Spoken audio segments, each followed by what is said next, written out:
Welcome to the Onstage Podcast, where we deep dive into the power of music and entertainment.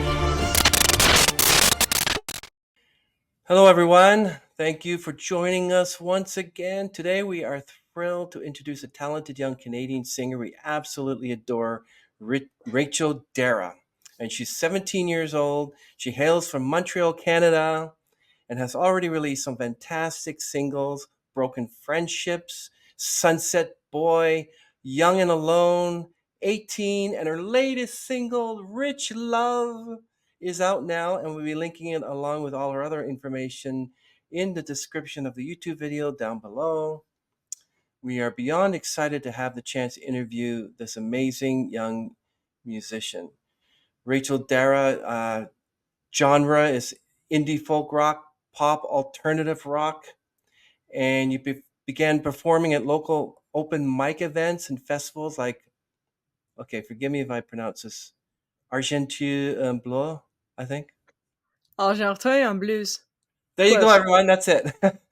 You were invited to audition for America's Got Talent. I want to discuss that with you. And this was in New York. You That was that was a while to back, actually. Yeah. attended Vocal Star to learn about the music industry. The pandemic impact was you hosted weekly online COVID concerts, connect with fans. You developed your own music during this period. You won the Just for Kids Voices competition. You featured on various radio and TV shows such as CO, HMFM, Virgin Mornings, The Beat 92.5. Really? Wow. Thank you. And you were interviewed by notable media personalities and featured in Metro Magazine and District Musique Magazine. I used to read the Metro. Oh, And cool. you were mentored by Michelle Treacy and I Tim am Steinrock. mentored by Michelle Tracy We and had Tim Tim Steiner. Steinrock on the show 2 weeks ago. Oh, that's awesome. He's the best. He really, really is the best. Such a great guy. And Dusty Marcus we had yesterday. Oh, cool. So you're really working with big records artists. I love that. Yeah, I Dusty's am. great too. So you worked with legendary record producer Mark Howard on your first live acoustic album, The Next Big Invention, which I I did. believe is coming out or has come out. Not sure. So those 6 singles that you spoke about are all a part of the Next Big Invention. There's 2 more, and I'm set to release another one sometime soon. I'm actually working on the cover art for that right now. I've been designing my own cover arts recently. So the one for Rich Love was my idea, and I edited it and put that into place. And Wow. I just really like the creative process in all aspects of it, and I've been working at it, and that'll Oh, be wow. what I'm going to use for my next single off of that album, "Go Home, Johnny." Thank you so much, Rachel, for joining us today. We truly appreciate your presence on our platform. Um, Thank you for having me. sorry. Okay. I had to take the volume down. All good. So, could you share with us a little bit of what inspired you to start your music career at such a young age? Uh, this is gonna sound odd. Alvin and the Chipmunks. You know that movie with the chipmunks? Yeah. So I was always interested in music. I was exposed to like many different genres as a kid, though my family isn't really musical. Like everybody just appreciates music, but no one in my immediate family that I knew was ever a musician other than the 2 chords that my dad knows how to play on guitar that he learned for fun in college. Um but I was just always very interested in the way how it makes me feel. Um, when I was maybe 4 years old, I wasn't able to sleep without my parents playing me opera music, Mm. like Jackie Evancho and Andrea Bocelli. And when I was a little bit older, my dad introduced me to Chris de Burgh and the song called "The Spanish Train." And every Oh, night he used to really? sing it to me. Yeah, I like him. He's a great musician. I listen to he's all very his stuff. talented. Yeah. Yeah. And I learned about storytelling through music through there. And then at that point, I was wondering, where do songs come from? And I learned about songwriting through Alvin and the Chipmunks, and I was fascinated by it. So when I was around 6 and a half, I'd learned to read very early. I was always very interested in literature. So by the age of 6.5, I had kind of written my first song, first attempt at a song, and it had a crazy title. We're not going to get into that, but I wrote my first real song, like structured song, when I was 9 years old. And since then, I've been doing it consistently. It's just something, it just is my way of self expression. It's how I communicate. It's my interest, you know? Yeah, everyone speaks music. You just have to learn how to share the music and share the love and respects. That's awesome. Yeah. Can Thank you can you tell us about your experience performing at local events and festivals?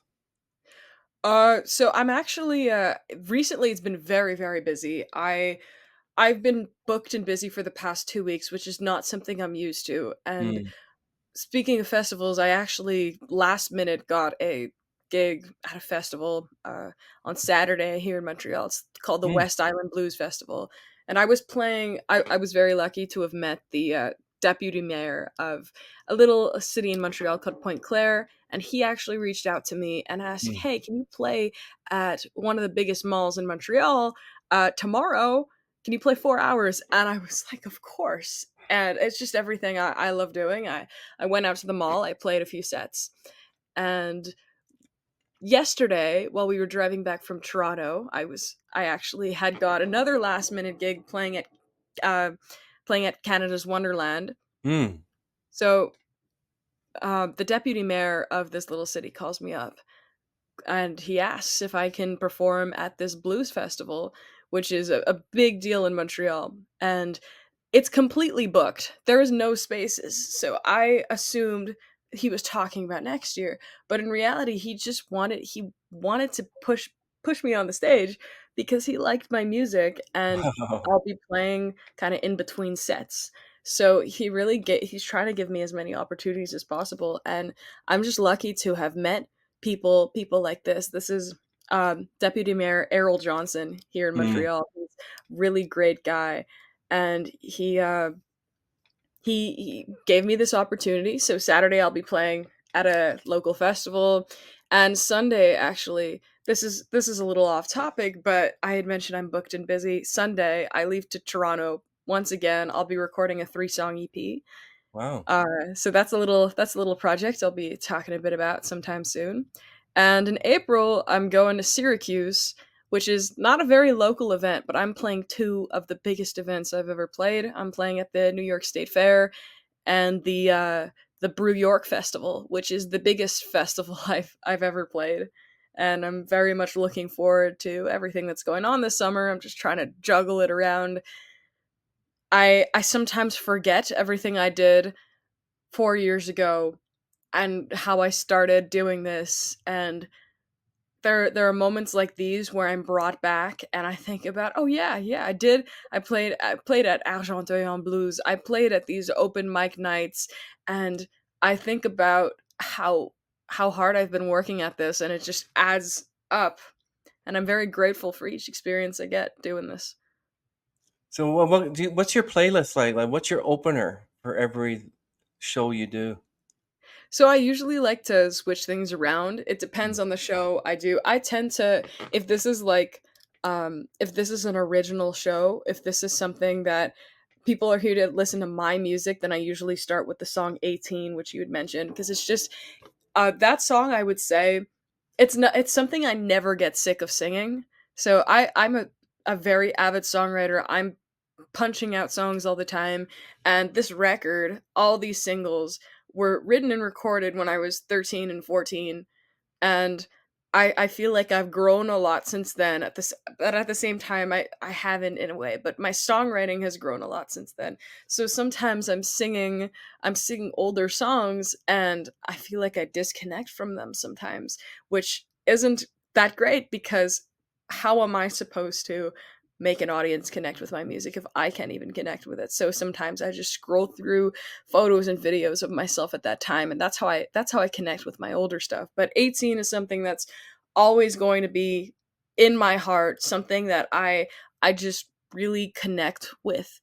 uh, and I remember where I was and how I felt when I was writing it, and it's just a feeling that never really goes away. So that's the song I usually start with when I play original shows. Otherwise, I'll start with like an upbeat cover that people can relate to, and it's all about the audience, you know? I'm here to entertain. I'm here to be a musician, especially if you don't know who I am. My job is to make you know who I am and to make you like my stuff. Um, and if you don't, that's okay. But my job is to try, you know?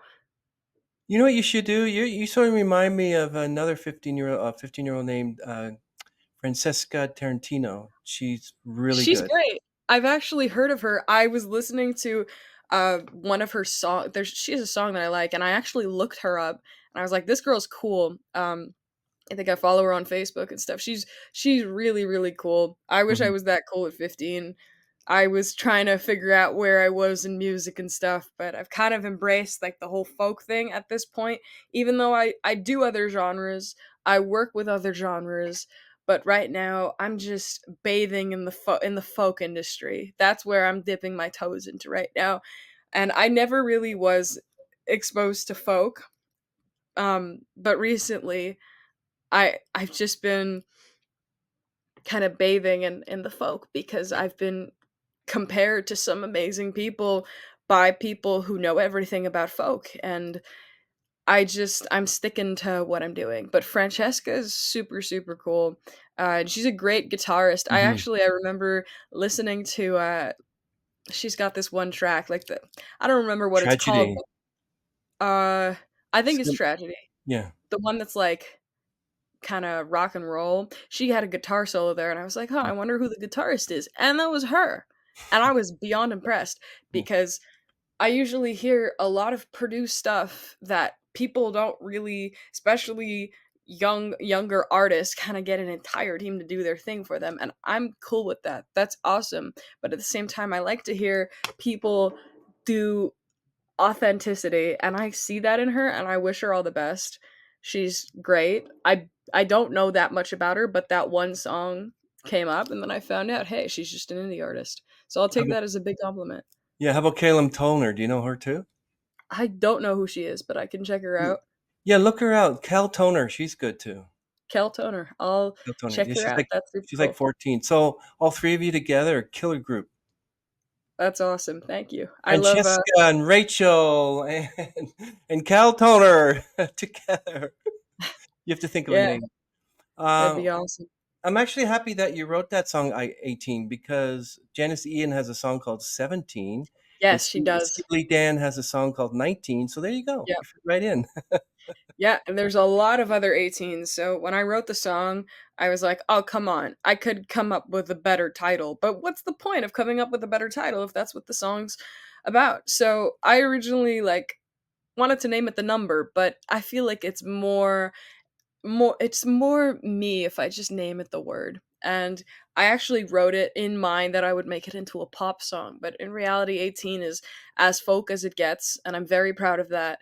And I I just I like that song, and from a different perspective, from a non-artist perspective. I like listening to my music sometimes as someone who's never heard of me. Do you have an irk factor to that? Like listening to your own music, like you want to run away from it. That's me. What? Depends. Yeah, it depends. I get embarrassed when people are showing my music to like other people, and then I don't want to hear it. But when I'm alone and I'm confident about something, I can enjoy listening to my own music. It's just it really has to be when I like something and I'm proud of it. Otherwise, if I feel like I messed up in any which way, shape, or form, I never want to hear it, and I have an irk when I listen to it.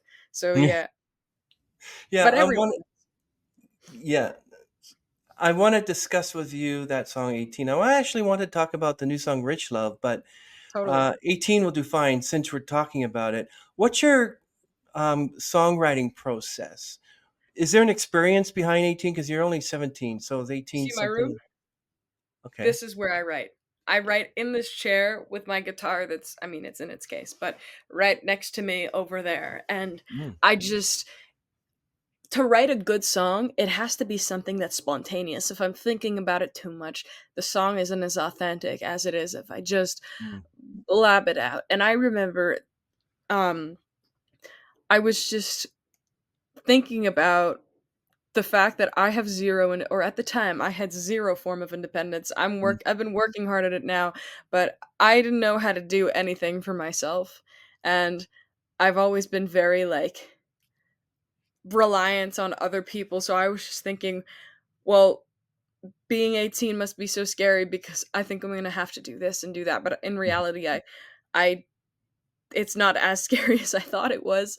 I'm not 18 yet, but it's not that big of a step. It's just only concerning if uh like you make bad choices. It's just really all about the choices I make, and I'm very lucky to be in an environment where I I'm loved and I have people I can trust. But I didn't really realize that it just isn't all that bad. There's some bad parts about it, but it's not like you live and you learn. You just have to get out there and learn. What is it about your bedroom that you enjoy so much that you have to write in it? Privacy. It's just privacy.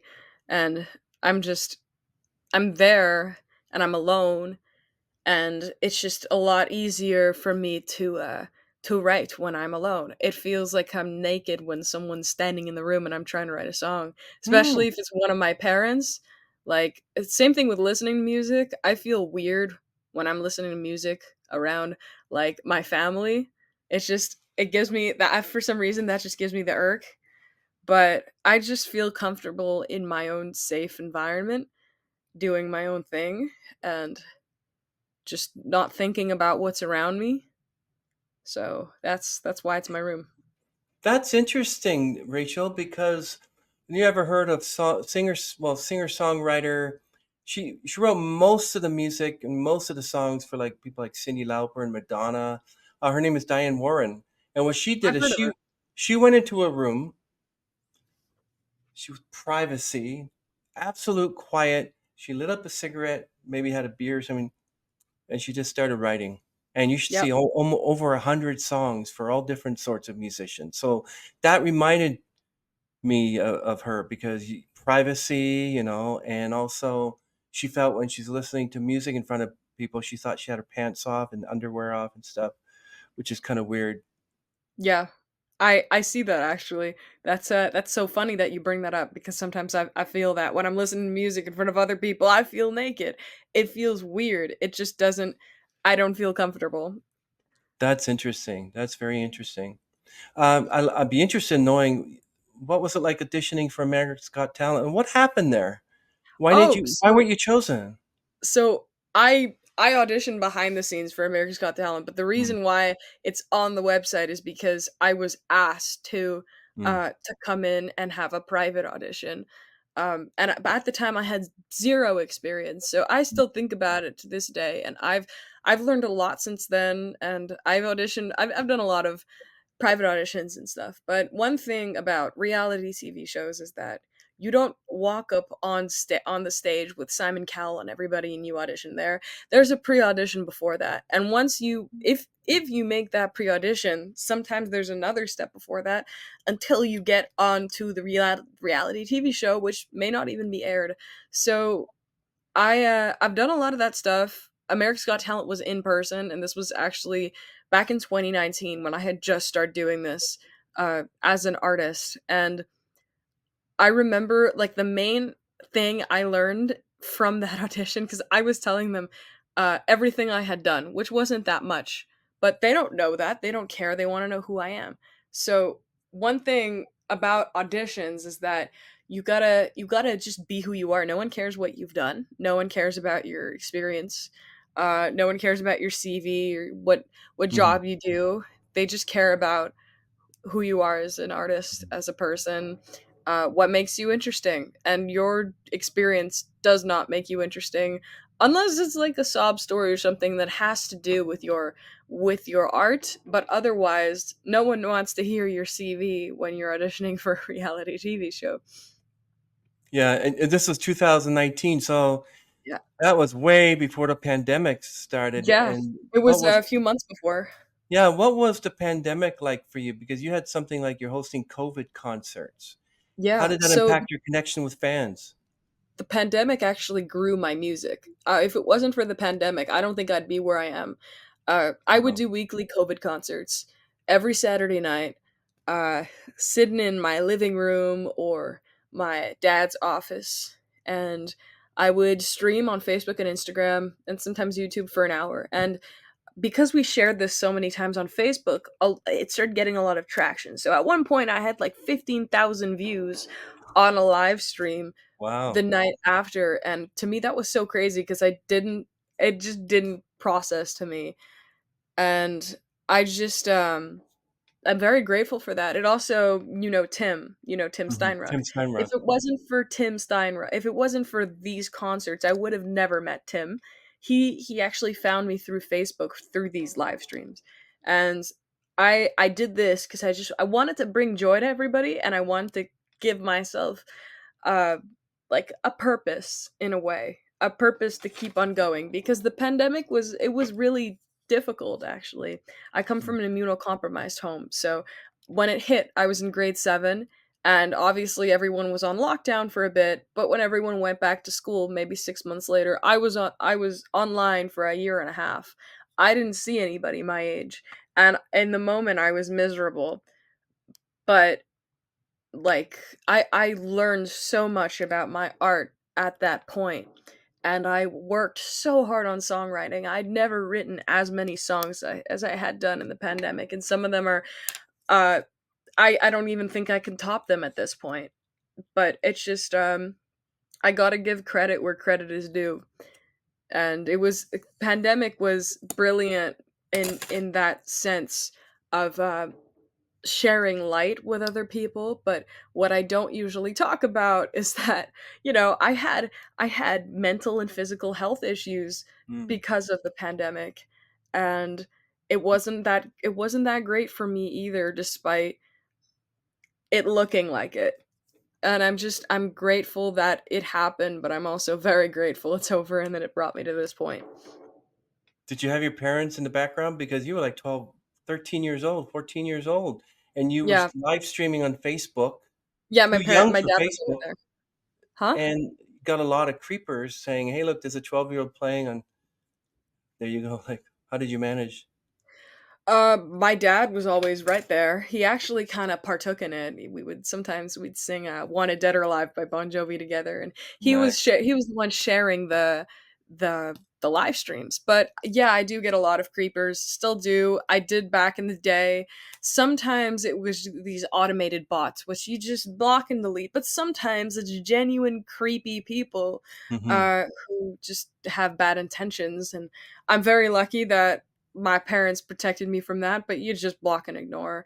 And a lot of the times people thought I was older than I was, because I've looked like this since I was 11 years old, uh, which is a little scary, but I always looked older than I was. I was 5'2" at 9 years old. I stopped growing when I was 12. And with a full face of makeup, I might pass as fully grown as a sixth grader, which is terrifying. But during these concerts, um, I made it clear that I was like 13, and I just did it for the love of the music. I didn't really want to think about that unless I really had to think about it. But I'm lucky that I had my dad to be there, and because he's into marketing and stuff, and he knew these telecommunications better than I did. And I'm glad that I got to learn how to manage this stuff. Yeah, you should check on my channel. We interviewed Francesca Tarantino, and we Oh, cool. interviewed Kel Toner, and Kel Toner, she did a little bit of music for us, Oh, that's awesome. so you can see how she played. But they're also both young, and their mothers also are like Danielle Tarantino is Francesca's manager. So, Yep. My it's dad's good to a have a manager. family member there. Yeah. You don't want to be like, hey, I'm 12 years old. Nobody's in my room. I'm private. Hey, everyone. You don't want that. You want to be safe online as well. Made it very clear that I had parents in the room, and even then, still to this day, I feel uncomfy going live alone, especially on TikTok. Sometimes I go live and I get these creepoids, And it's just like I feel kind of uncomfy when I'm alone and I'm live, but I feel very safe when I'm with people, because the internet is like a stage in front of 100,000 people, and you don't know who's in the audience. So You that's don't. the thing. So during COVID, it actually hit a lot of opera singers. Nadia Eide, who's a mezzo soprano, Cool. Randy Rainbow, and Chris Mann. They all started online, and they gave Yeah, shows and comedy, and so it was good for some people. Other people, it's like really killed a lot of people, just like terrible. But it is terrible. But um, at the same time, it helped grow a lot of people, and oh there yeah. once again there's pros and cons to it, Mhm. and look at us now. It helped some of us in some Yeah, ways. especially for you now. You're like a wonderful musician, and you sound really good. I love your songs, Thank you. 18, and your original song, Molly Baby, is so beautiful. Oh And wow, you saw that. That's yeah, awesome. I look at everything. You know, I need to for research, right? Super Research. cool. Yeah. But so who are your biggest musical influences and why? There's a lot actually. Recently, it's been Jeff Buckley, and I'm talking about recently because I'm making new music, and you had actually mentioned that Molly Baby song. I'm set to record it in Toronto next week, so Nice. you'll get to hear a bit about that. But musical influences recently have been Jeff Buckley, Noah Kahn, Billie Eilish, Wow, Billie Joni. Eilish. Yes, Joni Mitchell. Wow. Um, there's been a lot. I listen to many different genres, and I'm very inspired by different paths of songwriting. So there's a whole bunch I can list. But growing up, it was Jackie Evancho, Krista Berg. Yeah, Christopher. Yeah, at the moment, I'm inspired by people like Bon Iver, who make modern folk music and just touches the soul. There's so many names I can name you. Uh, but there's so much you could learn from different genres. Even if I'm writing folk music, I listen to a lot of R&B. Another big inspiration of mine is her, the HER acronym. She's a very talented artist and guitarist and writer, and I take a lot of songwriting structure inspiration from her, or I did at a good time. The Next Big Invention, the album that you had mentioned that I went out to Nova Scotia to record with Mark Howard, was actually partly kind of inspired by an artist called Noah Cyrus. And in a way, I actually saw her live, and she was kind of the first like celebrity that I met. I was 10 years old, and I was I was in the back of the crowd. I was on the floor, but we were in like the last row. And I turn around, and Noah Cyrus, no one really knew who she was. She was just Miley Cyrus's sister at the time, Mhm. and I think she was around my age. And I turn around, and she's just staring at me. And I'm just staring at her because I don't know what to do. And to me, she's just Noah Cyrus, just a person. And then she smiles and waves. And I wave back, and I turned around and I kept watching Katy Perry, which was another big musical influence of mine actually as a kid. So there's a lot. I'm I very like big into pop culture. I Yeah. like Katy Perry in the past. I don't like her now, but she had some pretty good music. One was Fireworks, was quite a good Firework was my song. favorite song for like 8 years as a Yeah, kid. That was and actually Roar the as first well. song I ever performed. I was 7 years old, and I got up at an open mic event while I was on vacation with my family, and it was like if you get up and sing, you win a bottle of alcohol or something. And my dad was like, "Hey, my daughter can sing Firework." I was terrified. I was holding the microphone and just reading the lyrics, and my dad was just bending down with his hand on my shoulder, and that was the first time I really performed like a song. Um, so yeah, it's funny that you bring that up. Were you a big Jessica Simpson and Ashley Simpson and who would be another one? Britney Spears fan and wanting to sing their songs and I like Britney Spears. I actually got into her more recently. I never knew much about her in the past. I think her story's very interesting. Um, and I think her music is great. I wish she would have had I wish she would have had a better team, you know? She really she was just a kid, and I feel like she was used in many many ways, and I hope she's doing okay now. And her story, she's a very hard worker, but I think some things that happen with her management team is just very sad, and it makes me sad to know that there's people out there who are so talented and young and have so much potential, and people kind of like take advantage of that. But about the Simpsons, I don't know who they are. Really? Yeah, Oh, okay. Because you were like, I think, born in 2006, and she yeah, was early 90s. But she had a really good song called I Want to Love You Forever. That was a great that's cool. song. I'll check it Jessica out. Simpson, check her out. Yeah. Yeah, Ashley, she was good too, but she's the younger sister, and she was on Saturday Night Live, and she did her, you know how Saturday Night Live always has a musical guest. Well, she was a musical guest, yeah. and she flubbed it to the point they played the wrong song. So they knew Oh, exactly that she was lip syncing. So that was the end of her career. that's horrible. Actually, that's really really sad. That must have sucked.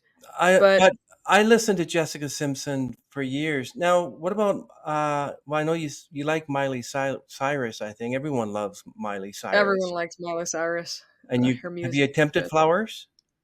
I actually just played it at my gig on on Tuesday for the first time with my vocal coach, Michelle Tracy. She's a big fan of Miley Cyrus, and she wanted to sing Flowers, and I was there as the guitarist. I did some of my own covers, but I was mainly there to accompany her on guitar, and we played Flowers, and it was super cool. I should probably start covering that more often. I just never thought about it, and it's a cool song. Are you a big Billie Eilish fan? Did you like that song, What Was I Made I For? am. I don't know if you can see the posters in the back, but oh, Oh, I don't know okay. where my iPhone's going. I Have just you can't. There we go. have you attempted that song yet? I have. I've covered it. It's on, I think, Instagram and Facebook. I sing it at a lot of gigs often. Billie Eilish was the first artist that I discovered that made something that I would call really different than what I was used to. And that kind of opened I'll credit her for opening my eyes to different genres. I know this sounds really stupid, but if I never discovered Billie Eilish, I would have never discovered Nirvana. I would have never discovered a lot of the 90s music that I know. It's very And it interesting. was kind of like a chain of events. You see, I discovered Billie Eilish and I discovered all of this alternative music. I just really appreciate music in general. I'm a big genre enthusiast, but it doesn't really have anything that much to do with my music in a way, but I am very inspired by what I listen to and what I do. And yeah. So what about Rich Love? Now I know I've asked many musicians this. A lot of their songs, lyrics, when they have to do with experience. What does Rich Love? What's the experience that you suffered in your life that you had to write that? So it's just a joke song actually. I wrote it cuz I kind of wanted to laugh about something at a point where I desperately needed to laugh about something. And growing up, I knew a lot of wealthy people. I had a lot of friends who were wealthy, and to me, I picked up on that. Wait, I think this is the norm.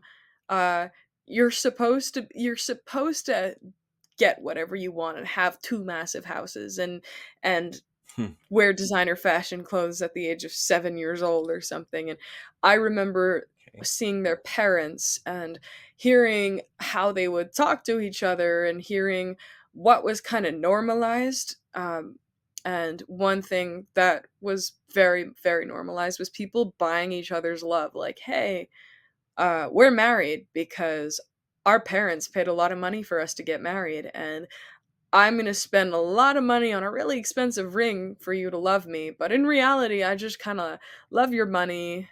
I love what money can do for you. But would I love you if you were if you didn't have your money? No, I don't think so. So I kind of took that scenario and made a funny song about it. And uh, I just was laughing about how uh, some people buy each other's love, and how love is something that's commercialized now. And I find that hilarious, because it's just two people who not necessarily have like a lot of money, who care about each other, and it's not the money, you know.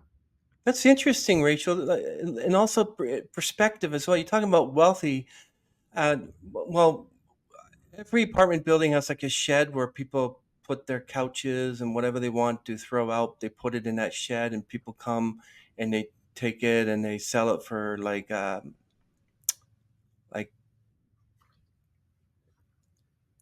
I don't know, just up. My mind's just blank. Anyway, so the the bridle path in Toronto and the rich areas like that, the furniture and everything they throw out, it's like leather couches and Oh, wow. stuff like that. I'm like, because it's all perspective. Well, we have $1 million, as they would say, so you can take that leather couch and put it downstairs because someone else in this condo we paid $4 million would like it. But Yeah. here, people would throw out a couch that has one little rip on it. I'm looking at it thinking, why did you throw this out? You know? Yeah. So I can see what you mean, perspective and wealth, but it doesn't really matter. It's the person you are and how you live. Money isn't going to make you happy. Exactly. Money can't, like, I have a line in that song actually about how, like, they're making plans to get married because their parents, who are very wealthy, are like very pushy about it. But what are they going to do if their kid ends up unhappy, because Hmm. they can't pay to to make their kid happy. Like, you can't money can't buy happiness, Hmm. that one saying, but money can't really buy love either. So I was just writing about that, and it makes me really happy to see uh authenticity within things. And Rich Love is just about how there's no authenticity in that love. But at the same time, wealthy people can 100% be in love and really care about another. I'm just talking about, like, commercialized buying each other's love. Like, oh, I want you to love me, so I'm gonna get you really expensive things. And okay, I love you now because you got me expensive things, and that stuff. Mm. Yeah, that's that's not love. That's like, what is that called? Yeah, it's just back and forth of spending money. When Hmm. if you really care about someone, you will appreciate the money you spend, that they spend on you, but you also appreciate, like, the time, because time is worth a lot Yeah. in every single way. So yeah, that's it about Rich Love. That's like the story. Oh, that's cool. I like that story. That's amazing. So your guitar now, what's the make of your guitar? Is that a Taylor or Martin? So Spritakowski? the guitar that I used, I have a lot of stories about guitars, but the guitar that I've been using recently, it's a Godin parlor guitar. So it's this little silver guitar with a pickup that originally was made. It was designed for uh smaller bodies, so for female guitarists. And I got it because my producer Mark Howard originally wanted me to have a Parlor Martin, or a Parlor Mm. what was the other brand? Uh, I don't remember the other brand, but a Parlor Martin guitar. And we looked everywhere for one, and there was no Parlor Martin guitars, but there was a Godin Parlor guitar, which is a Quebec based brand. Mm. And it just had such a sweet sound to it. And I remember absolutely loving it when I was playing it in the store. And we picked that up, I think, 2 days before I went out to Nova Scotia and recorded that album. But that's the one that I use live and stuff. But I actually just got another guitar, and I'm currently uh looking into getting another one, because the one that I just got was completely unexpected, and I got it as a gift from a very nice man who I had just met. Actually, we were I was just with my family. We were driving home from a restaurant, and we see this very sweet man playing guitar on his front porch with his wife. And long Nice. story short, he ended up saying, I have this Martin Dreadnought guitar that I don't want. Take it. And I said, no, I can't take it. It's your guitar. Um, but we had made a deal with him that if I'm able to come over and play his guitar for him and entertain him as as a thank you, that I can take home the guitar. And he said, of course. And his wife was also very happy about it, and they were both happy to have the guitar out of the house and to have it in someone's hands who will play it. And that Martin was none other than the exact guitar that my producer had wanted me to use, which Wow. which was sold out at the time. And it's just it's an insane gift. It's a crazy gift. I'm very, very still processing it, and I really appreciate it. How's your French? Have you considered singing a lot of French songs? I think one of them is, I don't know if you ever heard of, there's a song called Le Repart. It's, I've actually never heard of it. My French is decent. I can speak uh, French. I speak French like I can speak French fluently, but at the same time, I I don't speak French like it's my first language because it's not. But I really like French. It's a cool language. I've worked hard at it because um, it's just challenging, but I'm comfortable in it. It's not perfect, so I appreciate when people correct me, but it's good enough to be able to communicate here with anyone who needs. And I've sang a few songs in French. One song I actually love singing in French is La Vie en Rose, which we all know Edith Piaf. She's brilliant, and I actually translated 18 into French mm, recently. I haven't had a chance to sing it live yet, but I translated 18 into French with the hopes that it can appeal to a francophone audience because I want to appeal to everybody, and I hate that sometimes there's a language barrier with some hmm. things. And I live in Quebec. I want to connect with everybody. So yeah. Remember, I also sorry, go ahead. Oh, you were saying What were you after saying you.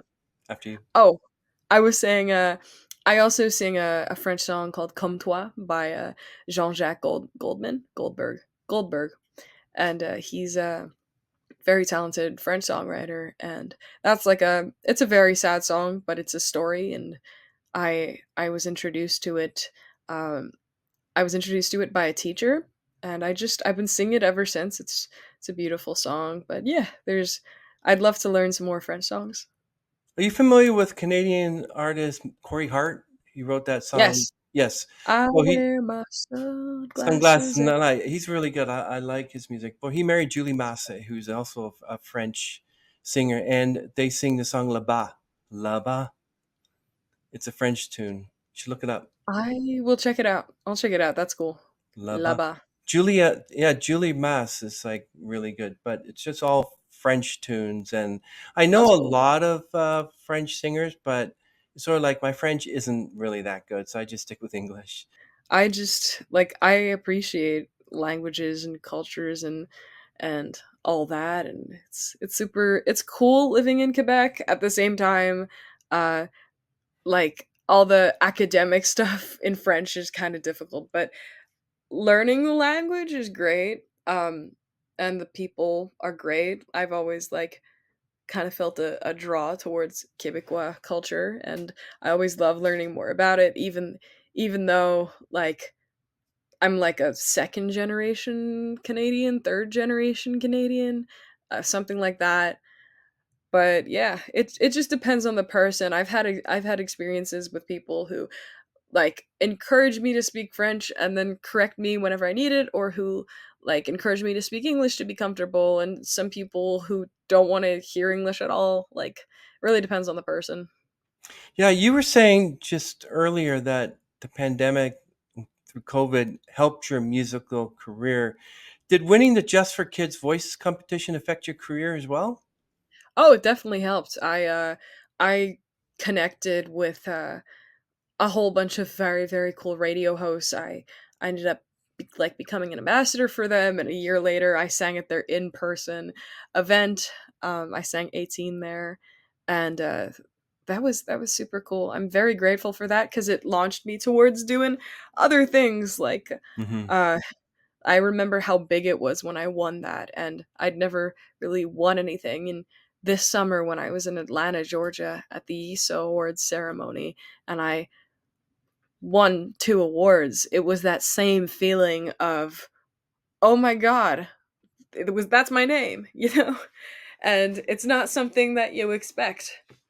And it's not something that I expect because I'm very used to like losing things, and I never really won any like big awards when I was a kid. So it's just I'm just trying to process it, both of those things.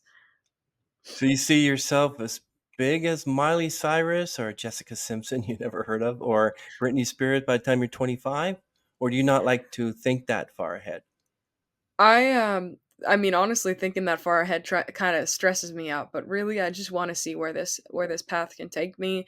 I'm going to work at it, and even if I'm not as big as Miley Cyrus or Jessica Simpson, I'm still going to really enjoy what I do. And the whole what I want to do is build a fan base, and whether that's 6 million billion people, or uh just keep on building where I'm at now. Like, I'm very grateful, and I love performing and having people who know my music and Hmm. being able to express myself on stage.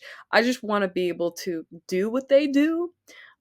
But at the same time, being like a massive star kind of scares me because um, just like not having any or struggling to have privacy in my life kind of scares me because I like the idea of this is here's my music career, but like no one has to know everything about me. So I don't know, but I'm gonna keep on working till wherever this can take me because I want to do tours. I want to play on big stages. I want to have people know my music, and I have so much music to put out and to uh to record and to perform. So yeah. What do you think of this whole AI music thing, Suno and Udio and all those, and creating songs and music? What do you think of that? I think I wrote an essay on this, but it was very hard to like take a stance. I think it's very terrifying. Actually, it wasn't very hard to take a stance. It's very easy to take a stance. I think it's terrifying that people can generate like music that can be you, that isn't you. So as an artist, that does scare me. But uh, if something like was me, and or if something wasn't me or was me and was leaked on the internet or something, I would be honest. Like, I would say, hey, this wasn't me, or hey, this was me. Because sometimes I make music that sounds nothing like me just for fun, and like if that ends up being leaked, that's not AI. I'll be honest that it's me. But who knows? People can think it is AI because it doesn't. You could just plug in, I guess, if I had enough of a following, uh make a pop song that Rachel Dara is singing, and something might pop up. um but in general, I think AI in music can be helpful in some ways, but there's more disadvantages than advantages because Hmm. it can impact people's careers, first of all.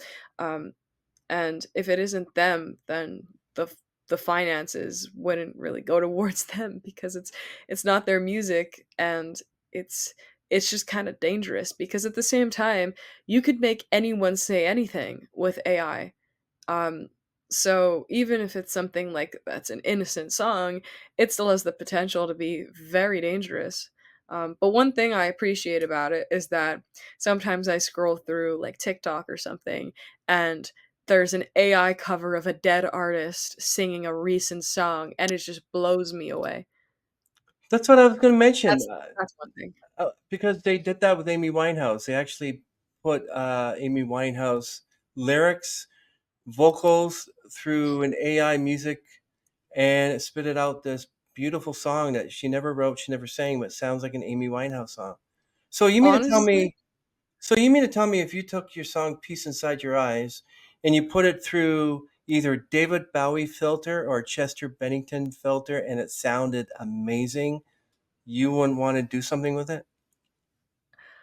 I it would depend. If it was something that I decided that I want to do this with, I think it would be cool. But if someone decided for me that and I wasn't able to consent to it, then I wouldn't really feel right about it. But if it was me playing around with AI, totally. It's my choice. It's I have control over it. I just don't like when I don't have control over something, and it's like when someone else owns your music, Hmm. or someone else is pretending to be you. It's a terrifying feeling. But yeah, if I was playing around with AI, I want to sound like a David Bowie with one of my songs. Like that's totally fine. It's something that I'm doing, you know? Well, you know they use AI to separate John Lennon's vocals from the piano track to create "Now and Then," which Paul McCartney and Ringo Starr I said heard. was the last "Now and Then." So it was the last Beatles song. But it can be used, like you said, for danger because you say, "Here's David Bowie singing Rachel Dara cover of you know Rich Love." Yeah, that'd be insane. Yeah. You know what? That would be really cool. Um, that's cool. Like someone covering, even if it's someone covering my song, like that's one thing. But if someone is generating a song that's supposed to sound like me, that's terrifying.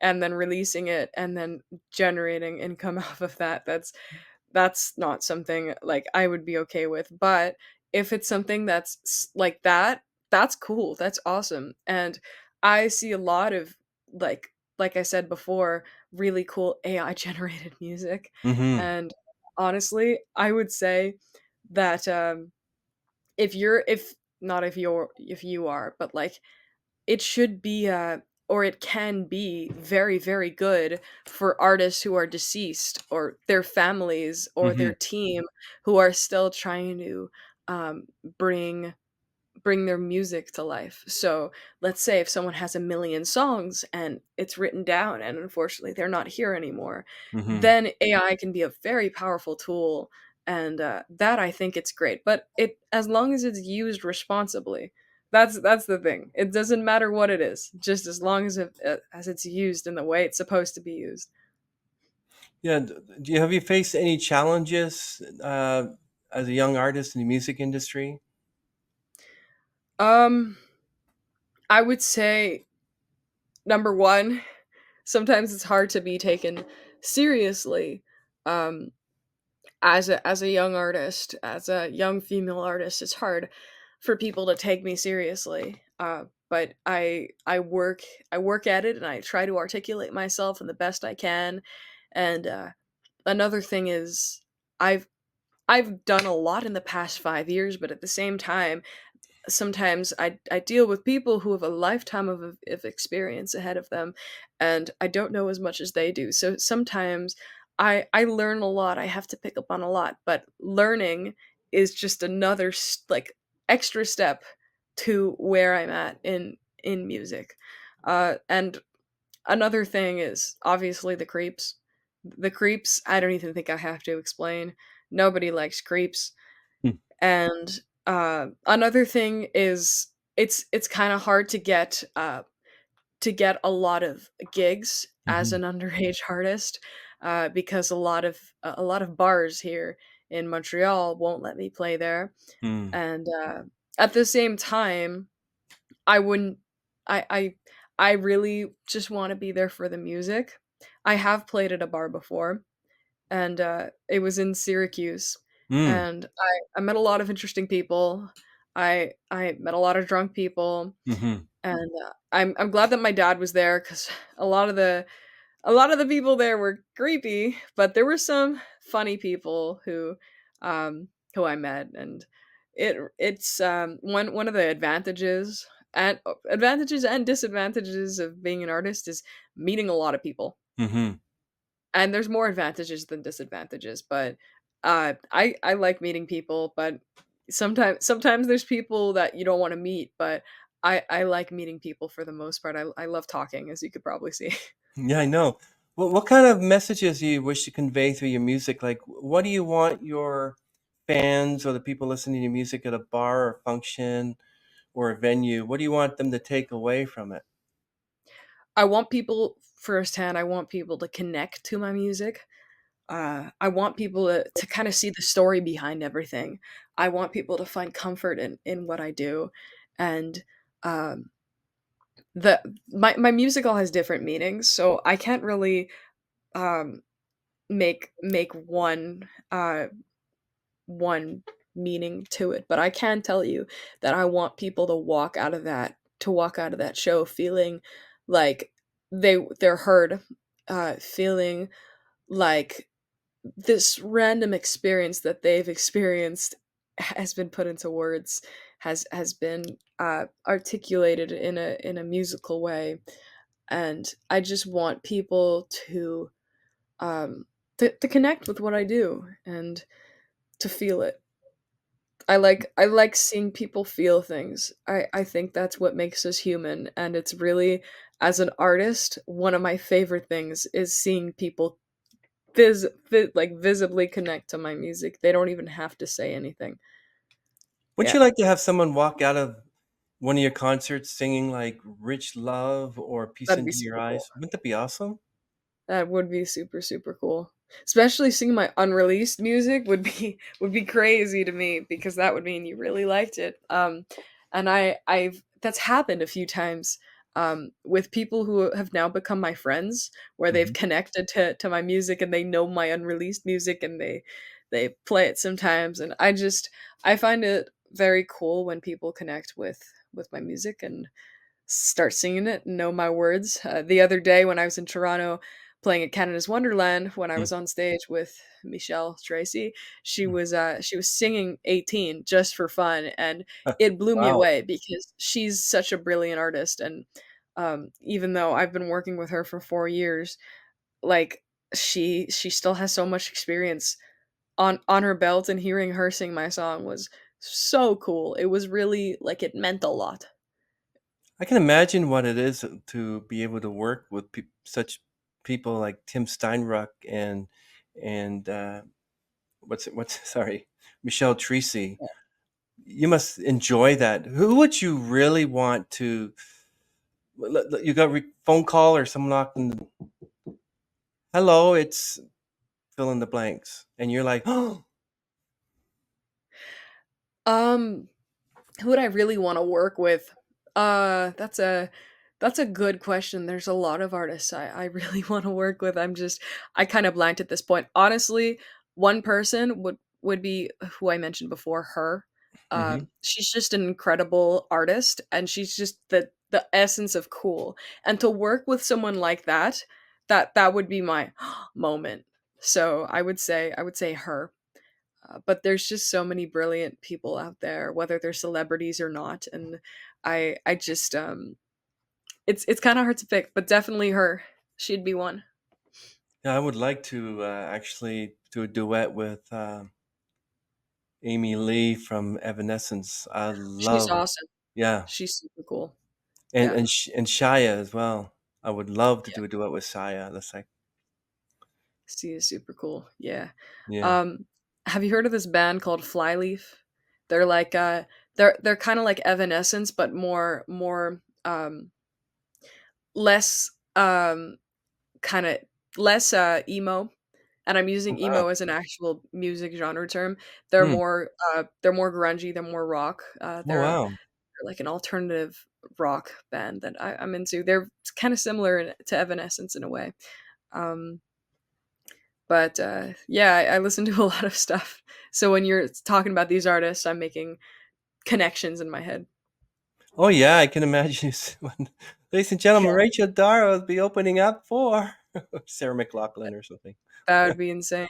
I found out who Sarah McLachlan was through my mom before I knew anything about the Canadian music scene. Now I'm very fortunate to be learning about all of this. And when Mark Howard, who's a very very sweet guy, when he first compared me to Joni Mitchell, who he Mm. produced in 1968, I didn't know who she was. So I was like, oh, thanks. I don't really know who she is, but thanks. And then I listened to her music and I was like, oh, she's good. And I found out that she's Joni Mitchell, and that's a big thing. So I've been learning about artists who, like me, are Canadian, who write, who do what I do, who make folk music. I don't like calling myself a folk artist because I don't like labeling myself with a genre, Mm. but at the end of the day, I don't mind it that much anymore because I make folk music mostly, and it's like it's fine, you know? It's So just gonna you be weird when I put out a pop song and I'm being called a folk artist. So I just do what I do and I make folk music. well, your mom would know who Jessica Simpson is. Oh yeah, I feel like my mom has mentioned her, but I haven't really heard of her. Yeah, you don't really hear much of her, but there's a great song called "I Want to Love You Forever," and that's one of her most powerful songs. I'll I don't check it care out. I'm much for sure the other she's great. songs she did, but yeah. And I think she was married to Nick Lachey from 98 Degrees at one point. I like some of Nick Lachey's music, and I don't know if you're a Backstreet Boys fan or Niall Horan or One Direction. Niall Horan or Harry Styles, but they have some pretty cool songs. So One Direction was actually my first concert. Really. So, yeah, I got my mom and I got free tickets when I was 8 years old, Oh, nice. and I think that's the best decision we ever made was, "Huh, we're gonna go to this concert," and we got free tickets, we went, and I got a T-shirt there. I still wear that T-shirt. That's the oldest piece of clothing I've owned. I mean, the longest I've ever had a piece of clothing. I still wear it. I was wearing it yesterday. Well, to tell you the truth, I really like Niall Horan's movie. Sorry, let's start again. I really like Niall Horan's song "Heaven," Yeah. and Harry Styles has a song called "Falling," which I like.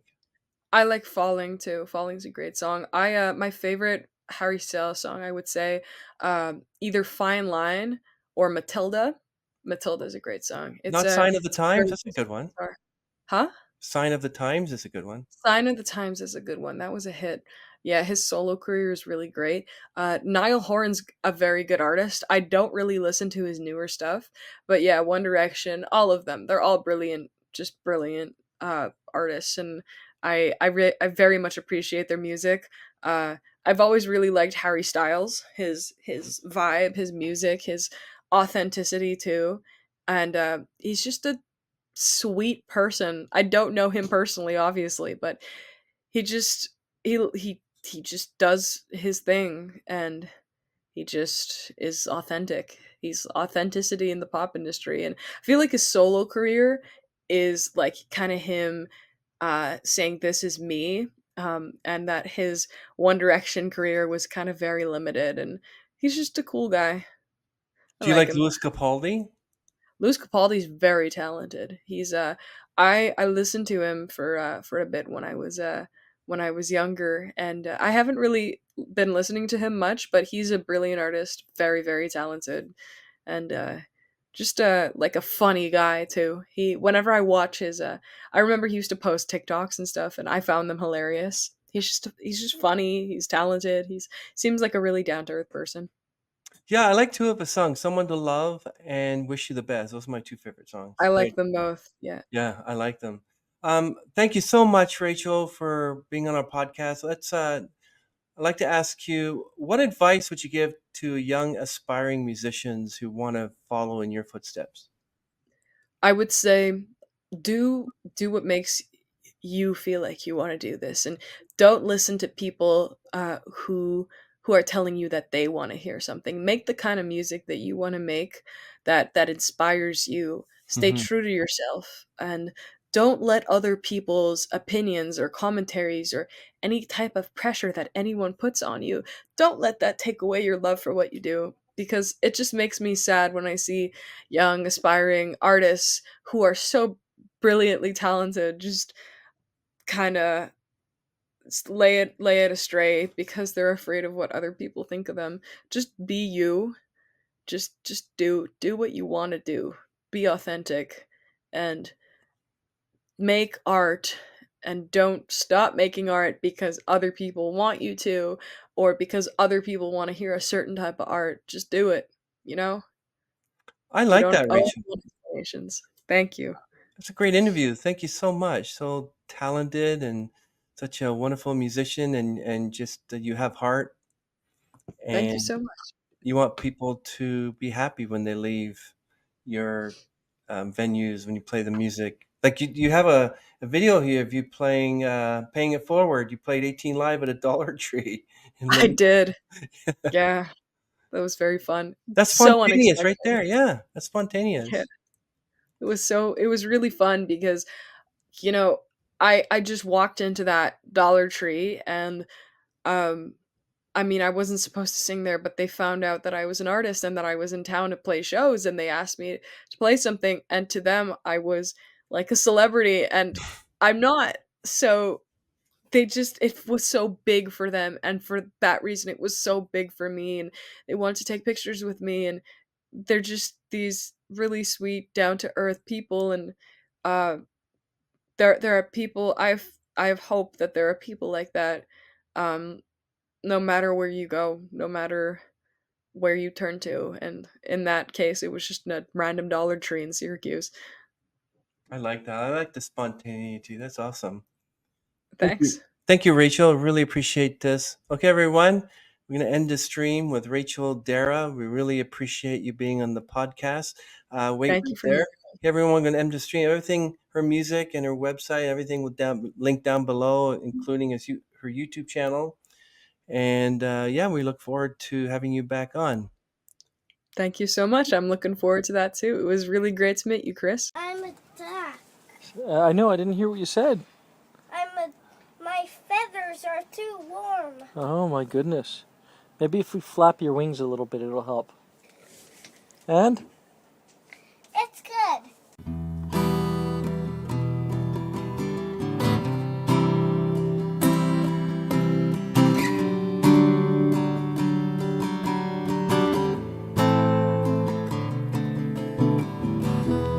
If I was a dog, would you tell me to heel?